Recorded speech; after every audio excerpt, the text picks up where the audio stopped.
Táves bachtálo, priatelia. Zo starého lesa.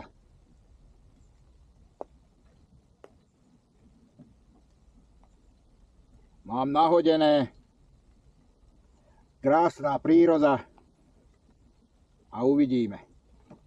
Jeden rybár sa balil domov aj so ženou a hovorím, aký je stav. Že na figu, ale nie je to beznádejné. Tak uvidíme, či sa mi niečo pošťastí už konečne normálneho. 14:20 som nahodil, priatelia, a 14:24 na feederku bola malá jazda, ale nechal som to tak. Došponoval som to a nechal som to tak. Tak, priatelia, idem zo 104. rybačky. Bol som na starom lese. Znovu o ničom.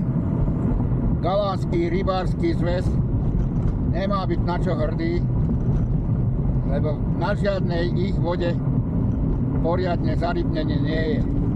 Buď chytáte malej kapre, alebo nemáte ani ťuk.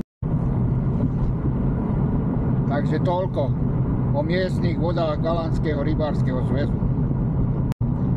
A to nie je len môj názor, ale to hovoria viacerí. Zoberú nekresťanské peniaze za rybársky lístok a ryby nie sú, keď sú tak malé, podmieračné.